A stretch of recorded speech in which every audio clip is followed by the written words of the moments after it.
Abra sua Bíblia comigo, se você puder, seu aplicativo, enfim. Carta de Paulo aos Gálatas, capítulo 5. A gente tem lido sempre esse texto, que é o texto base para a nossa série.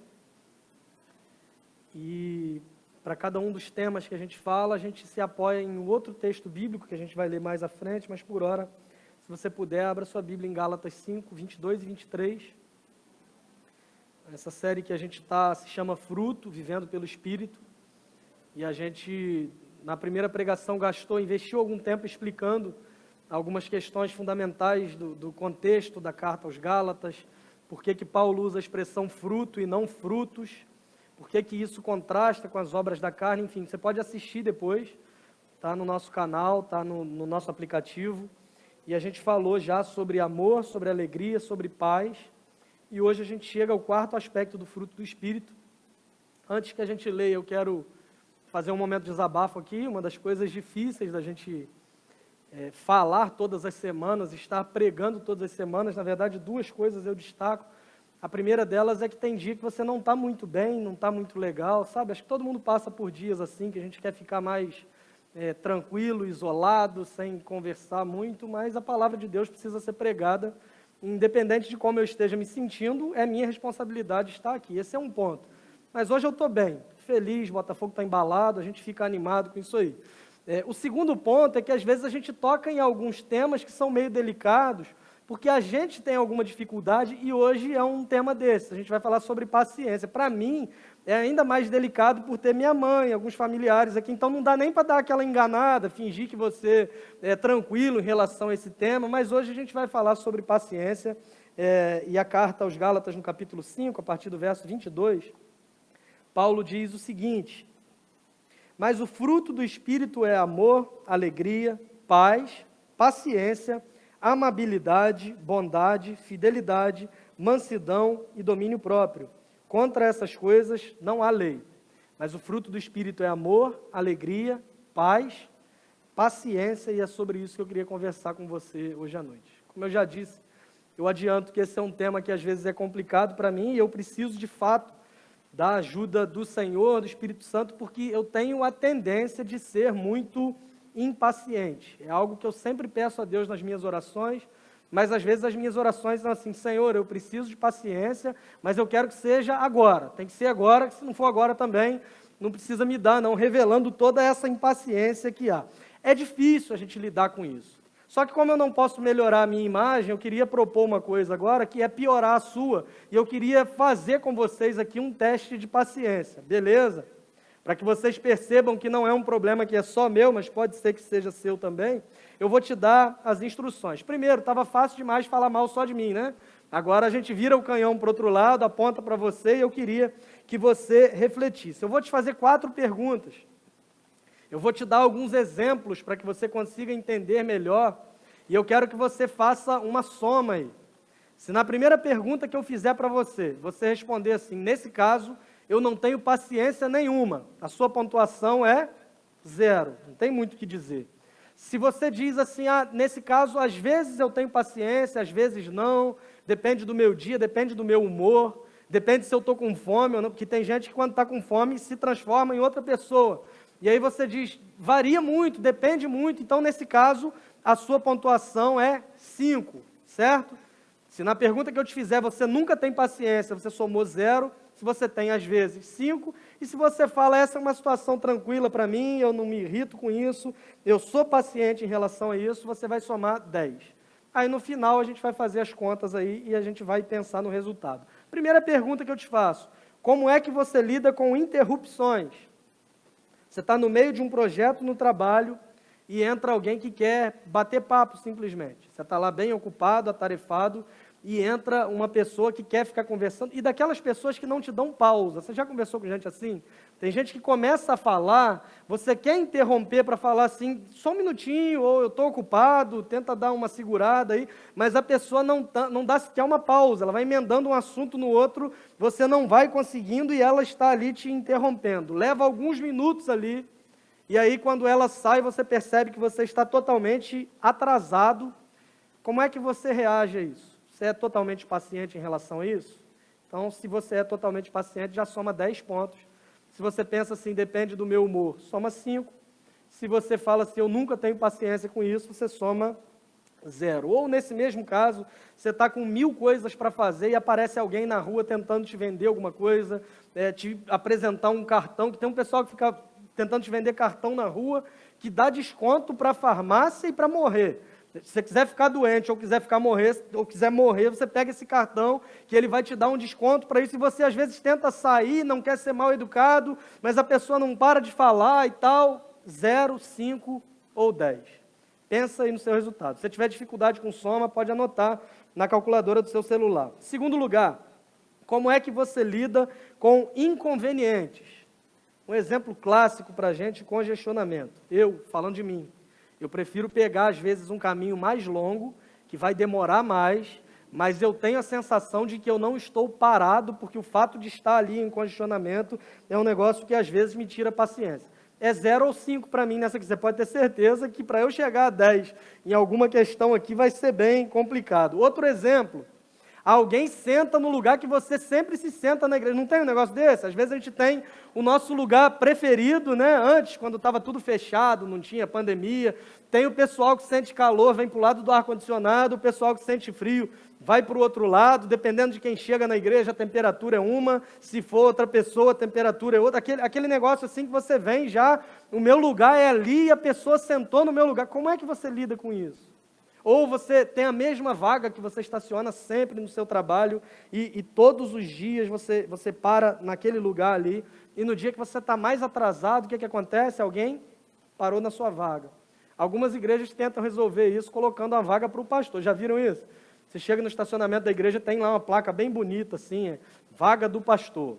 Talvez fosse interessante a gente fazer aqui, mas eu acho que não é o caso. O pastor tem que chegar, inclusive, mais cedo para pegar a melhor vaga, embora hoje eu tenha chegado aqui por volta de 6h13, mais ou menos, e eu ouvi de uma pessoa, poxa, cheguei antes do pastor, mas está certo. Não vou citar nomes não, tá, Daniel? Deus te abençoe. Mas como é que você lida com isso? Agora, o melhor exemplo para falar de inconveniente. Você tem um problema, você precisa falar com a operadora do seu celular ou com a operadora de TV a cabo do telefone. E aí você liga para lá para resolver, e você leva 50 minutos para falar com uma voz humana. Você já passou por isso? Eles tentam, assim, você liga para lá e a pessoa fala assim, para facilitar o atendimento, fala uma palavra que, sei lá, que você queira fazer, alguma coisa assim, e você diz assim, cancelamento. E eles criaram um negócio para tentar te irritar menos, eu não sei se você já percebeu isso, mas eles tentam humanizar o robô que está te atendendo. Não sei se você já percebeu isso, que o robô te pergunta assim, fale qual o seu nome. E aí você diz assim, Sávio. E aí ele, como se fosse uma pessoa, né? Ele fala assim, entendi. Aquele negócio me irrita mais do que se fosse um robô falando. Mas aí ele passa e fala assim, fala o número do seu CPF ou digita para adiantar o atendimento. E outra coisa que irrita mais é quando você fala, ele finge que está digitando. Você já ouviu o barulho de tecla? Já digitei, já localizei o seu cadastro. Como é que você lida com isso? 0, 5 ou 10? Totalmente sem paciência, depende do dia, ou totalmente paciente, e aí você soma com o da primeira resposta. Terceiro lugar, como é que você lida com irritações? Aquela chave que some na hora que você precisa sair, a impressora que na hora que você precisa imprimir um trabalho importante, um projeto importante, ela não funciona. Para o pessoal que é mais antigo, eu vou dar um exemplo de um objeto que foi enviado direto pelo maligno para nos atormentar, que se chamava disquete. Eu não sei se você se lembra disso, mas era um negócio que, basicamente, para quem é mais novo, era um negócio que toda vez que você precisava, ele não funcionava. Resumindo, esse é um disquete. Como é que você lida com isso? Os tempos mudaram, o disquete mudou, mas as irritações, elas continuam. Ou, por exemplo, o carro devagar demais na sua frente, ou você está no ponto de ônibus para ir trabalhar todo arrumado, passa alguém e joga água em você, te molha todo. Como é que você lida com isso? Vamos lá, 0 para totalmente sem paciência, 5 para depende do dia e 10 para totalmente paciente. E por último, como é que você lida com a inatividade? Você é o tipo de pessoa que não suporta ficar parado? Aliás, gente assim, normalmente, não suporta também pessoas que são paradas demais. Fila é um negócio que te irrita demais. Eu cheguei ao cúmulo, e aqui eu vou confessando os pecados à medida que eu vou falando, mas eu chego ao cúmulo de uma fila que eu nem estou me irritar. Não sei se você já passou por isso. Porque algumas coisas para mim não fazem sentido. Por exemplo, o banco abre que horas em Macaé? 11 horas, certo? Normalmente, se você demora um pouco no banco, você vai ser atendido aí, vamos botar 1 hora e meia. Então você entra às 11, você vai ser atendido até meio-dia, meio-dia e meia no máximo.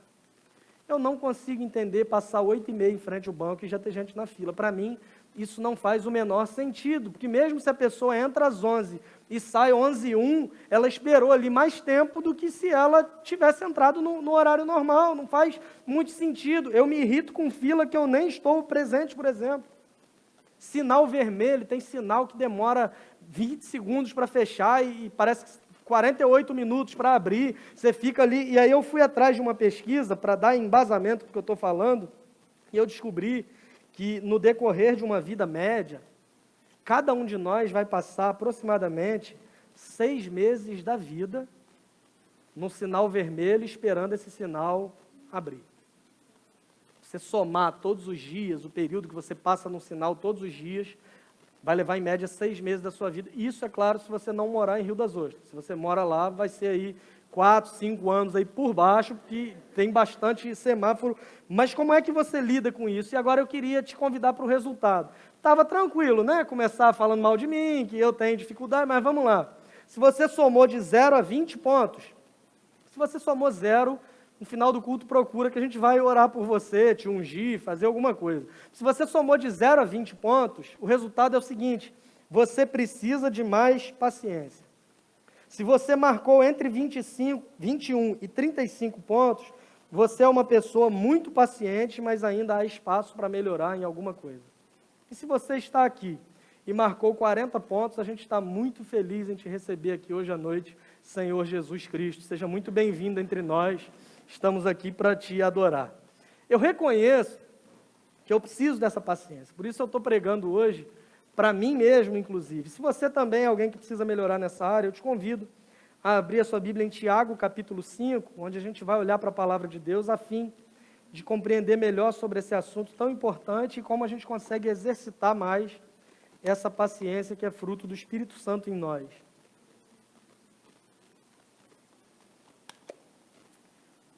No culto da manhã, algumas pessoas que estavam assistindo pelo Facebook comentaram lá, né? 5, 10. Você que está vendo, não precisa fazer isso não, tá?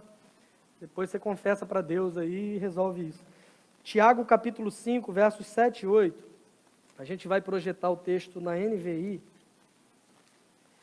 mas se você puder manter a sua Bíblia aberta, seria interessante. Tiago, capítulo 5, versos 7 e 8.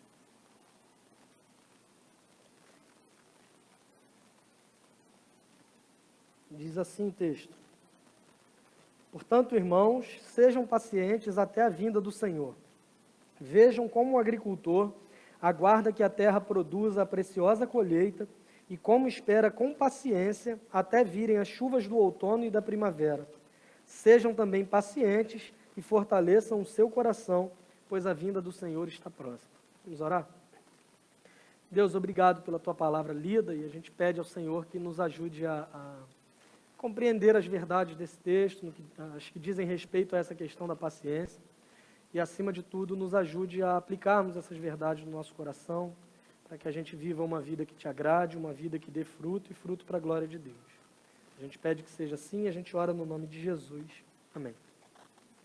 Todo texto que a gente lê é fundamental que a gente entenda o contexto, ou seja, o que está por trás dele.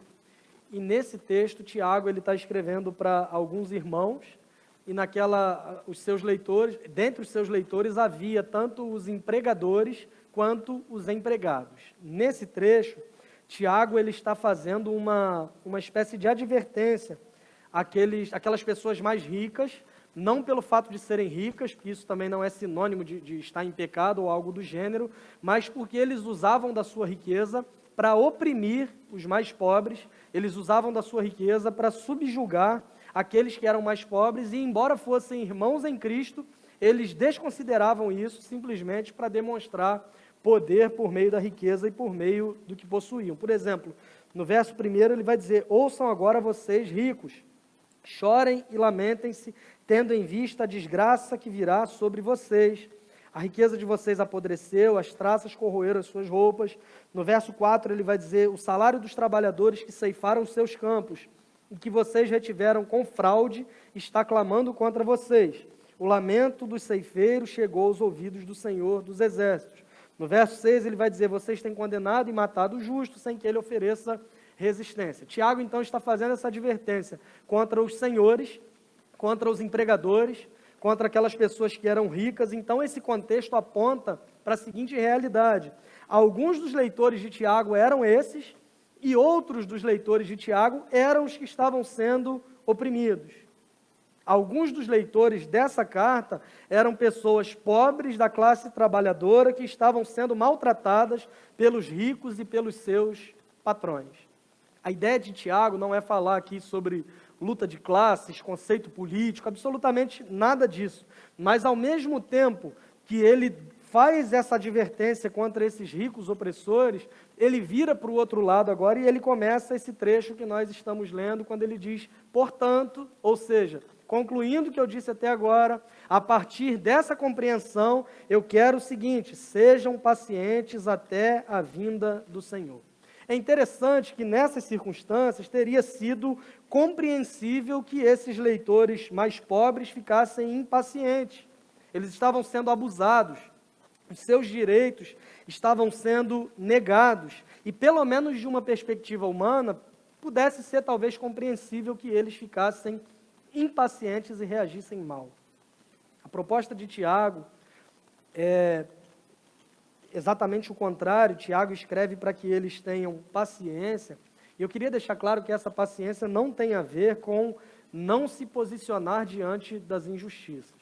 O que Tiago está falando para os seus leitores é que, embora a gente às vezes tenha que de fato se posicionar, mas nem essas injustiças podem tirar de nós a paciência que é fruto do Espírito Santo.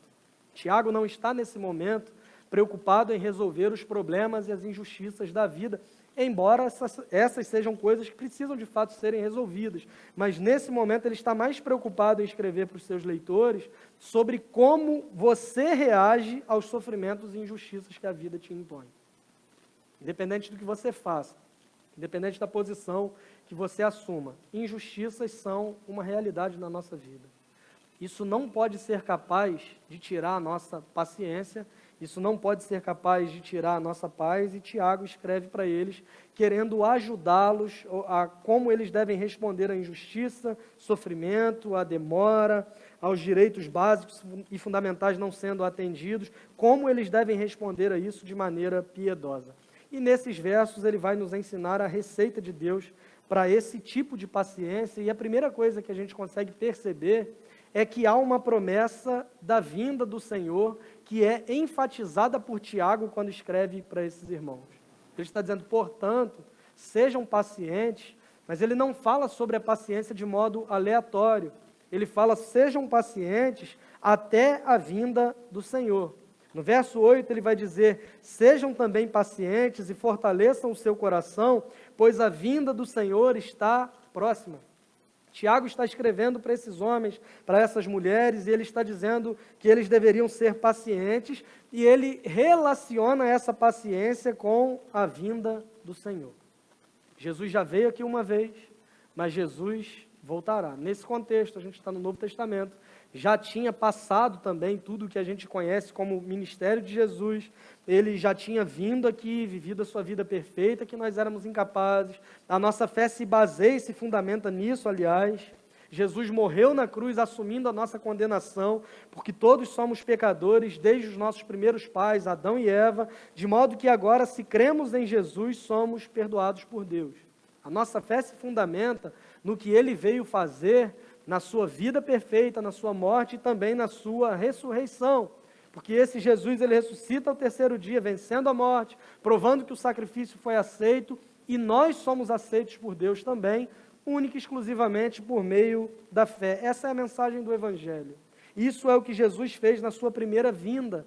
Mas entre a sua primeira vinda e a sua ascensão aos céus, quando ele volta para os céus, ele fala sobre algumas coisas interessantes.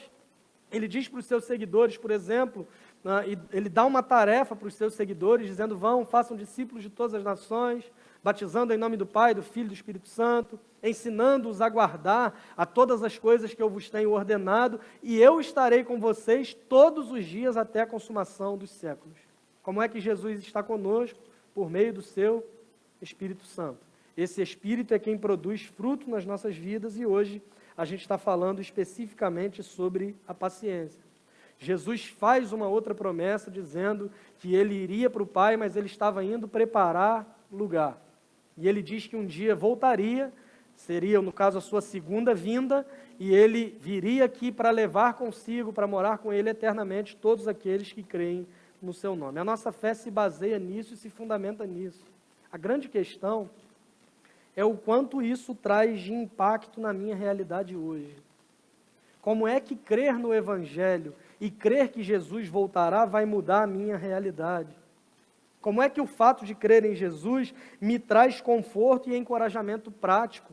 Tiago está escrevendo para esses irmãos e ele está relacionando uma coisa com a outra. Ele está dizendo: vocês devem ser pacientes porque Jesus vai voltar. Vocês devem exercitar a paciência e devem fazer isso até a volta de Jesus. E é fundamental a gente pensar nisso, porque para alguns parece que a volta de Jesus é uma história que a gente se acostumou a falar sobre ela, a contar como se ela não fosse uma realidade. Para alguns, a volta de Jesus é um conceito futurista, um cenário de filme apocalíptico, que as pessoas ficam discutindo como é que vai ser, se é literal, se a lua vai transformar em sangue realmente, se vai ter invasão de zumbi extraterrestre, como é que vai ser, como é que a gente tem que se preparar para isso, e as pessoas gastam horas discutindo se a volta de Jesus vai ser antes do milênio, durante, depois, se tem milênio, se não tem milênio, se vai ser antes da grande tribulação, se vai ser durante, se vai ser depois, o que é a marca da besta, porque a nossa geração, ela foi educada biblicamente por meio de um filme chamado Deixados para Trás. Não sei se você já viu, se você já teve a oportunidade de ver, não assista de novo, que aquilo é muito ruim, não tem muita base bíblica para isso, mas a gente se acostumou a assistir aquilo e encarar aquilo como se fosse verdade. E as pessoas pensam na volta de Jesus e imaginam isso, esse tipo de cenário, o que é a marca da besta. E tem gente que jura que é um chip, não passa perto de ter na Bíblia a palavra chip. Pode ser que seja, não sei, mas as pessoas estão discutindo, dizendo que é um chip, outros estão dizendo que a marca da besta é o Pix, que é chip ao contrário, já teve gente falando isso. Já vi gente dizendo que a marca da besta é a vacina da Covid. Tiago está dizendo o seguinte, irmãos, Jesus vai voltar, mas o fato de Jesus voltar deve trazer algumas aplicações para vocês na prática. O fato de vocês compreenderem que Jesus vai voltar deve servir de motivação para que vocês sejam mais pacientes. Tiago não está falando da volta de Jesus como um negócio assim de Hollywood. Ele está falando como uma realidade e essa realidade muda o modo como eu enxergo as coisas. Se a gente crê que Jesus vai voltar de fato, e se a gente vive a vida baseado nessa certeza, a gente consegue concluir a mesma coisa que o apóstolo Paulo conclui, escrevendo aos Romanos, no capítulo 8, verso 18, quando ele fala o seguinte: vocês estão sofrendo, eu também estou sofrendo, mas eu considero que os nossos sofrimentos atuais não podem ser comparados com a glória que em nós será revelada.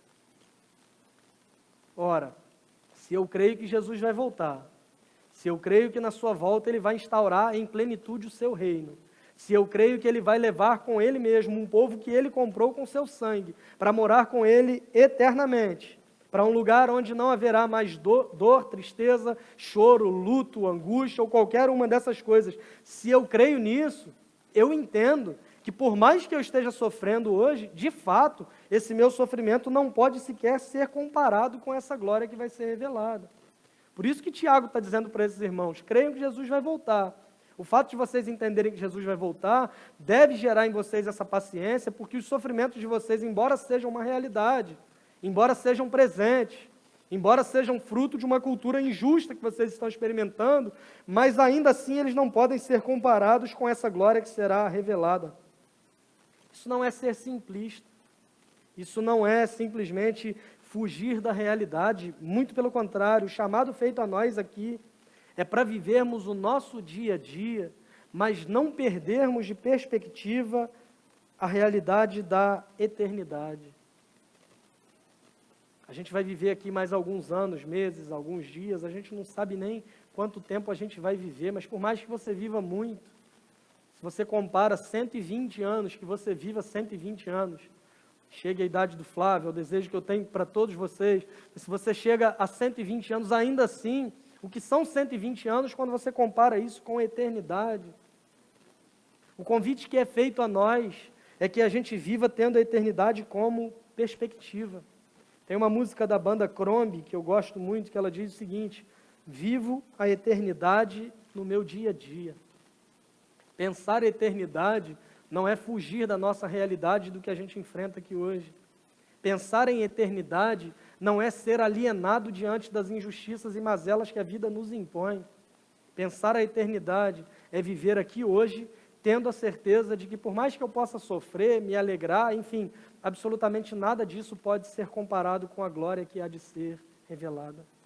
É o que Paulo instrui os irmãos de Colossos, no capítulo 3 da sua carta, quando ele diz: portanto, se vocês foram ressuscitados com Cristo Jesus, busquem as coisas que são do alto e não as que são aqui da terra. Pensem nas coisas que são do alto, onde Cristo está assentado à direita de Deus. Quanto tempo da sua vida você gasta pensando na eternidade?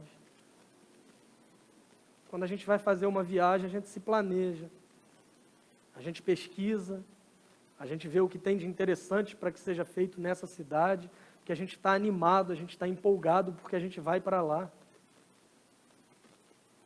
Será que o fato de saber que você vai estar no céu com Jesus para sempre não é razão suficiente para você pensar nas coisas do alto e para trazer essa compreensão para o seu dia a dia? Na prática, é saber que por mais que injustiças e sofrimentos sejam uma realidade, existe uma promessa para nós de que Jesus voltará, e isso muda a forma como eu encaro até mesmo os meus sofrimentos hoje. Crer no Evangelho muda a forma como eu vivo aqui, por isso que a gente diz sempre que a nossa fé, ela não é divorciada da nossa realidade, muito pelo contrário, o Evangelho, ele molda absolutamente tudo o que nós fazemos. Sejam pacientes, e que essa paciência esteja condicionada a uma promessa, e essa promessa é: Jesus Cristo voltará. Em segundo lugar, é importante a gente pensar também na importância dos processos. Ele vai dizer: portanto, irmãos, sejam pacientes até a vinda do Senhor, e agora ele dá um exemplo prático. Ele continua dizendo: vejam como o agricultor aguarda que a terra produza a preciosa colheita, e como espera com paciência até virem as chuvas do outono e da primavera. Tiago está dando um exemplo aqui do agricultor. O agricultor é alguém que trabalha, que se dedica, que prepara a terra, que lança a semente, que joga a terra por cima da semente, mas no final das contas ele tem que ter paciência, porque o fruto brotar não depende dele. Há um processo natural, não é na hora. Ele não joga a semente e ela brota de imediato. Eu nem sei se tem algum tipo de planta que faz algo parecido com isso, mas não é o normal. Há um processo natural, existe uma espera que ele tem que aprender a se submeter. E a nossa geração desvaloriza a importância dos processos. Como é difícil para nós, a gente precisa aprender o tempo todo a esperar. Esperar deveria ser o caminho natural. Não tenho o que fazer, eu espero. Mas não, a gente tenta criar vários meios, fazer várias coisas e a gente desaprendeu a esperar. A gente subestima a importância dos processos e o quanto esses processos nos ensinam, por mais dolorosos que eles sejam. Nós somos a geração dos resultados rápidos. Há pouco tempo atrás, para você falar com alguém, você tinha que mandar a carta. Há pouco tempo em termos históricos, telegrama. Há pouco tempo atrás, você mandava um e-mail e a pessoa via, ia pensar, ponderar, depois ela ia te responder, mas a gente foi evoluindo. Será que a gente pode chamar isso de evolução? Hoje a gente manda mensagem no WhatsApp. Primeiro, se a pessoa não tem um negocinho lá para ficar azul, já irrita a gente também. Não seja esse tipo de pessoa. Deixa azul lá que não tem problema nenhum. Mas a gente manda uma mensagem, a gente vê que a pessoa visualizou a mensagem. Se ela não responde em 5 minutos, a gente já está pensando em ligar para a polícia, achando que ela foi sequestrada, infartou, está de mal com você, brigou. A gente cria um monte de situação na cabeça e fala assim, acho que é por isso que me olhou torto naquele dia, e cria uma história, uma fantasia na cabeça. Tudo isso porque a gente não sabe lidar mais com os processos, com o tempo. Tudo é para ontem. E nós nos orgulhamos disso, porque na nossa geração, não ter tempo para nada virou qualidade. Eu não sei em que ponto da história a gente se perdeu para pensar isso. Como é que está a vida? Graças a Deus, tudo bem, não tenho tempo nem para respirar. Será que isso é de fato estar bem? Eu gosto muito de uma música chamada Paciência, do Lenine. Ele diz o seguinte: enquanto o tempo acelera e pede pressa, eu me recuso, faço hora, vou na valsa, a vida é tão rara. A grande questão é que, por mais que a gente não queira admitir, a raridade, a beleza da vida, essas coisas acontecem exatamente pela existência e pela complexidade dos processos. A gente tem alguns exemplos de pessoas que subiram, chegaram a uma posição alta e, de repente, caíram com a mesma velocidade que subiram. Não estou falando do Vasco, até porque eu acho que o Vasco não sobe, mas eu estou falando de pessoas que alcançaram alguma posição nesse sentido. E talvez a grande razão para isso seja a seguinte razão: elas não foram preparadas para isso, porque elas não passaram por alguns processos que fossem capazes de trazer esse preparo para que sustentasse quando elas chegassem em determinado momento. E a gente olha para o Antigo Testamento. A gente vê alguns exemplos. Moisés, por exemplo. Ele nasce com uma missão muito bem definida por Deus, e a missão de Moisés não era outra senão conduzir o povo que estava no cativeiro, no Egito, à libertação. Moisés seria usado por Deus para guiar o povo em direção à terra prometida, mas isso exigiu um processo. Ele não nasceu, o médico foi, deu um tapinha nele, ele fez assim com a mão, o mar abriu, o povo, não foi assim. Pelo contrário, foi um processo difícil. Primeiro baixou uma ordem que as crianças deveriam ser mortas. Aí a mãe dele tem uma ideia brilhante de colocá-lo numa cesta, e coloca essa cesta num rio, e pede para que a irmã dele vá acompanhando de longe, percebendo o que estava acontecendo. Aparentemente, esse processo não estava acontecendo do jeito que deveria acontecer. Ameaça de morte, tem que ser afastado do convívio familiar, mas aí as coisas vão acontecendo. Esse cesto vai parar nas mãos da filha de Faraó, que resolve adotar Moisés, cuidar dele como se fosse um filho. E esse processo doloroso fez com que Moisés tivesse recebido a educação de um príncipe do Egito. Esse processo doloroso trouxe preparo e trouxe uma entrada futura para Moisés dentro do palácio de Faraó, que talvez ele não tivesse se a sua vida fosse totalmente tranquila. Conseguem compreender a importância desses processos? Davi foi ungido para ser rei, era muito novo ainda. E desde então começam a acontecer detalhes na vida dele que são complicados. Ele tem que enfrentar um leão, por exemplo, para defender as ovelhas. Ele tem que enfrentar um urso. Há um gigante querendo lutar, um gigante filisteu, falando mal do povo de Israel, afrontando o povo, e ninguém se dispunha a lutar contra aquele gigante, e Davi faz isso. Todos os momentos difíceis, complicados, terríveis, por que não? Mas todos esses momentos foram preparando Davi para fazer o que ele deveria fazer, que é assumir o trono de Israel. Mas nós, quando enfrentamos esses processos mais complicados, a nossa tendência é reclamar, porque a gente não olha com a perspectiva da eternidade. A gente diz crer num Deus que é soberano e que governa todas as coisas, mas na prática, às vezes, a nossa postura revela exatamente o contrário. Outro detalhe importante: se submeter ao processo também não é garantia de êxito. Não estou dizendo para você que se você se submete ao processo, você vai sair daqui, vai prosperar, vai ser, sei lá, vai ganhar na Mega Sena, vai qualquer outra coisa que você quiser pensar. Não estou falando isso. O mesmo exemplo do agricultor, ele pode fazer tudo certo, esperando a chuva, e a chuva não chegar. Ele pode fazer tudo certo, esperando a chuva na medida certa, mas a chuva vem além do esperado e ao invés de fazer a plantação crescer, ela vai destruir a plantação.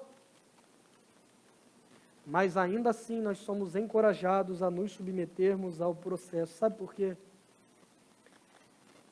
Porque há um problema maior por trás dessa impaciência.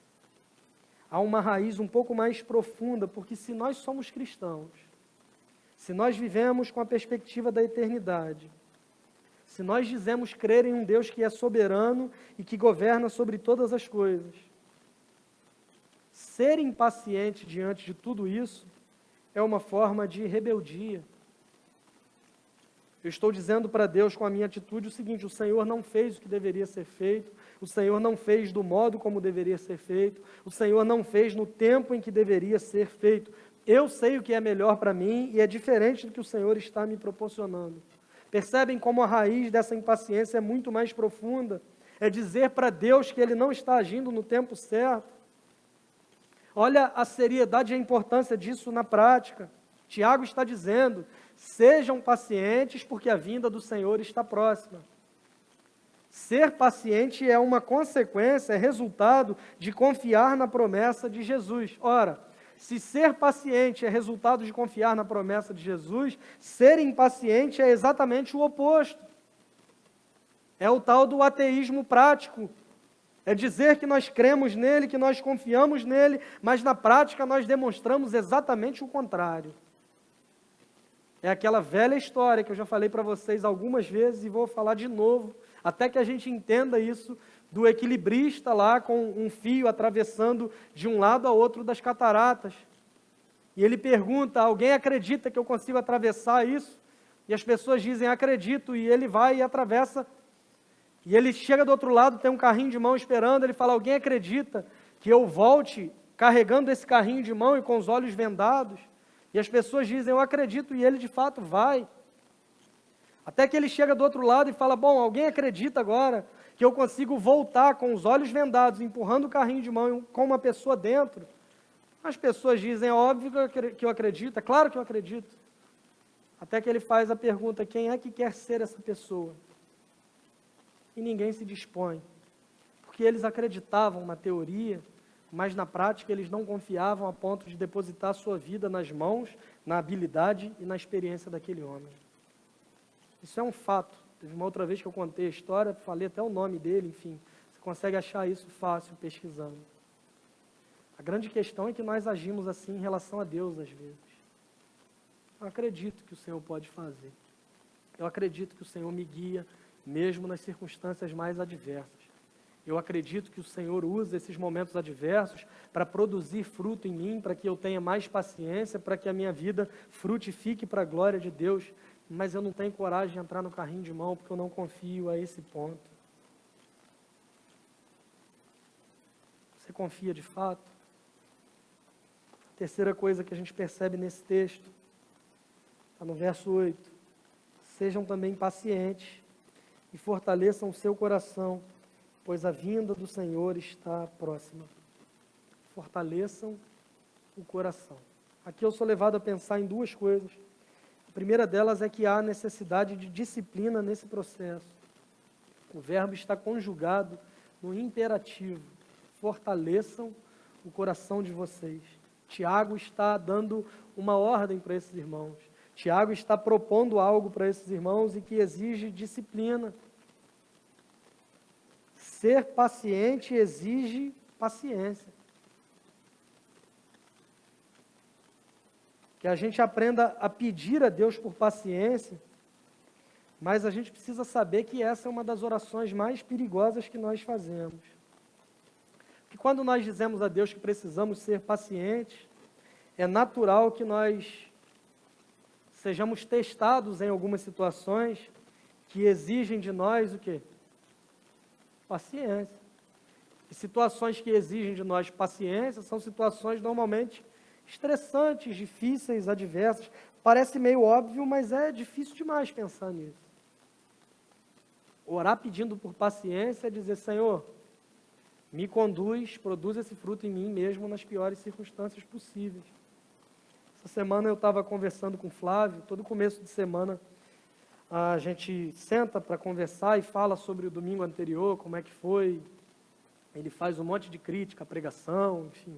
A gente vai, conversa sobre isso, sobre como que foi, o que deu certo, o que a gente pode melhorar para o culto seguinte, quais os compromissos da semana que a gente tem aqui, ajeita uma coisa ou outra na agenda e tal.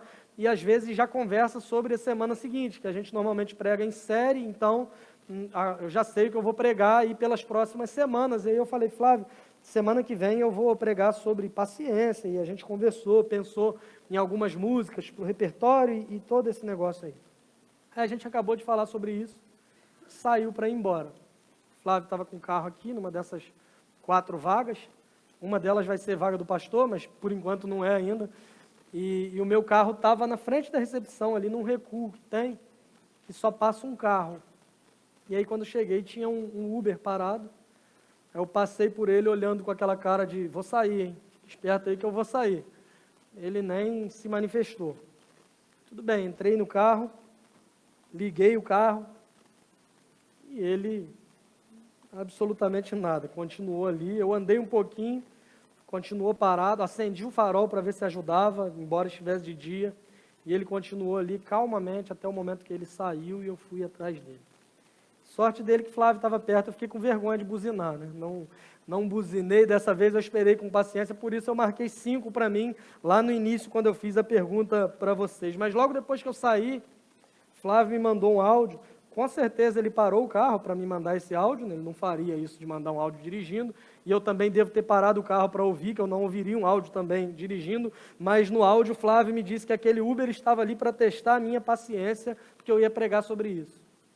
Eu falei, Flávio, de fato, eu não sei se é Deus que está mandando ele para me ensinar ou se é o diabo que está mandando ele para me atentar aqui, mas é fato que alguma lição eu tenho que tirar disso e, na realidade, as coisas acontecem desse modo.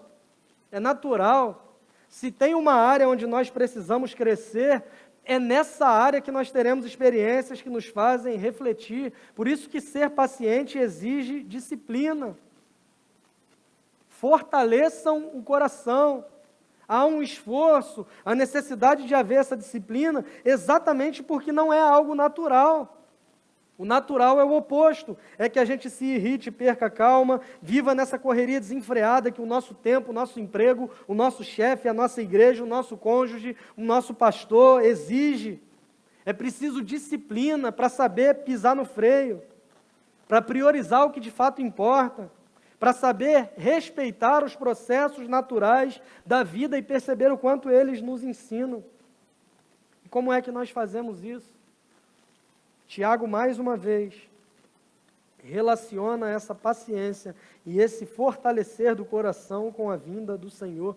E a segunda coisa que esse verso me faz pensar, se a primeira é que ser paciente exige disciplina, a segunda coisa é que a vinda do Senhor está cada vez mais próxima.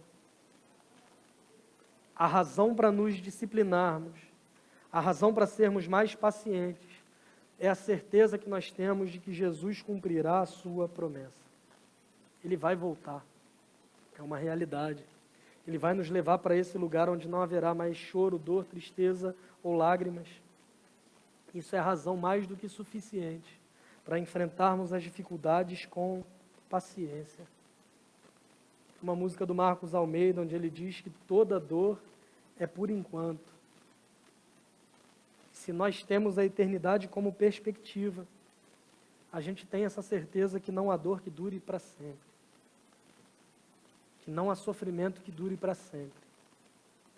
E pensar na eternidade não é simplesmente uma fuga dessa realidade, como se alguém dissesse, eu vou sofrer aqui, mas vou viver no céu. Não, pensar na eternidade muda a minha forma de enxergar esses momentos difíceis. Eu não olho mais para essas dificuldades achando que eu estou sendo perseguido, que Deus me odeia, que o diabo está atentando a minha vida ou tentando me fazer desviar do caminho do Senhor. Não, eu olho para essas coisas entendendo que pode ser algumas dessas questões. Pode ser que as dificuldades que eu enfrento sejam de fato injustiça, mas pode ser também que não tenha nada a ver com injustiça e com o diabo, pode ser que seja resultado de escolhas ruins. Pode ser que essas dificuldades sejam de fato o diabo tentando me tentar em alguma coisa, pode ser de fato. Mas eu queria que você considerasse a possibilidade também de que essa adversidade seja uma forma do Espírito Santo de Deus trabalhar no seu coração, produzindo fruto, produzindo paciência, e uma paciência que está fundamentada em uma certeza: Jesus Cristo vai voltar. Diante das injustiças, eu tenho certeza que absolutamente nada ficará oculto aos olhos do Senhor que vê todas as coisas. Eu sei que você pode estar sofrendo, pode ser uma doença, a perda de um ente querido, uma situação de injustiça, o abandono de alguém, um problema familiar, traumas do teu passado, medo do teu futuro, mas eu queria te lembrar que você tem razão para ser paciente, porque a vinda do Senhor está próxima. Se você compreende isso, eu queria te lembrar mais uma vez que nenhum sofrimento do presente pode ser sequer comparado com a glória que há de ser revelada. Isso não é viver conformado e acomodado. É uma nova forma de vida sob a perspectiva da eternidade. Mas pode ser que diante de tudo que eu disse, você ainda pense: eu sei disso tudo. Na teoria faz todo sentido, mas eu não consigo viver assim. Eu não sei o que fazer. Eu não sei se eu te desanimo com essa notícia, mas eu queria te lembrar que esse fruto, embora exija disciplina, trabalho, dedicação, o fruto do Espírito não é algo que nós conseguimos produzir pelos nossos próprios esforços. O que a gente pode fazer é crer na promessa que o Senhor vem. O que a gente pode fazer é reconhecer a importância dos processos e agradecer a Deus por nos fazer crescer mesmo nesses processos de adversidade. O que a gente pode fazer é fortalecer o nosso coração. Mas quem produz esse fruto em nós é somente o Espírito Santo de Deus. Tiago é um escritor muito prático. Ele usa o exemplo do agricultor, de novo, alguém que trabalha, se dedica, prepara a terra, planta, mas tem que aprender a esperar e ser paciente, porque não é ele que faz esse fruto brotar. Que o Espírito de Deus produza no seu coração cada vez mais esse fruto da paciência. Que a sua vida frutifique para a glória de Deus.